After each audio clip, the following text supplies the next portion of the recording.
Chief Justice Mogoeng Mogoeng has challenged the business community to not give up on South Africa. Speaking at the Sunday Times Top 100 Companies Award last night in Johannesburg, the judge said that the country was looking to the private sector to be part of the solution to South Africa's economic woes. And he questioned why there was a reluctance for business to invest in the economy. His overarching message was that business should be effective in rooting out corruption.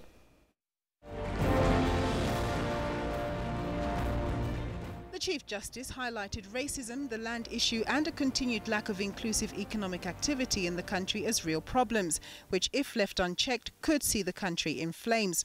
He is urging that South Africa invest in the wisdom of a number of think tanks which can reflect on what's needed to resolve problems that have existed since the dawn of democracy.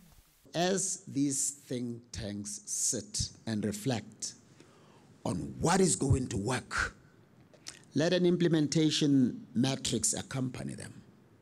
What is it that we're going to do, within which time frames, and who is best placed to help us address them?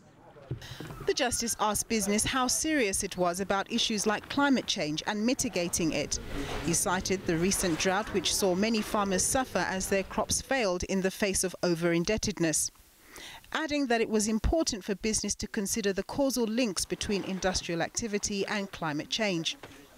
The little information I have is that it is the business sector, the private sector, that is more involved in causing some harm to our environment than all of us. The environmental impact studies that are conducted are sometimes suspect, and very little seems to be done to ensure that they are credible.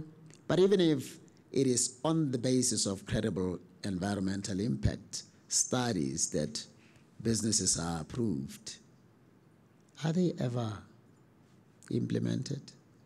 Do we take those measures that need to be taken to stop ravaging our environment in the manner that we have been doing as the private sector all over the world, not just South Africa?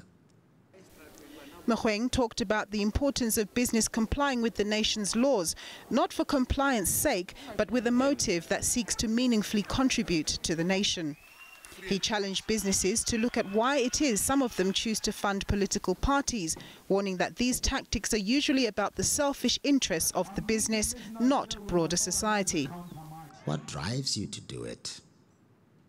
Is there a measure of transparency there? What freedom do you leave them with to do what needs to be done for the benefit of the people? Mogoeng was clear that government alone could not solve the country's economic woes, adding that the private sector was a critical player in helping to find solutions. And he warned that role players shouldn't point fingers and rather work together. Stay away from an open confrontation with those in government. There is a way you can deal with them and deal with them properly behind closed doors. It's likely to be more productive than an open confrontation.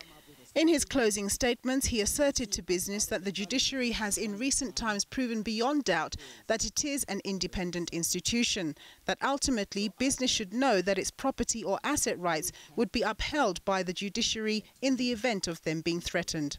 Nompumelelo Sisiba, SABC News, Johannesburg.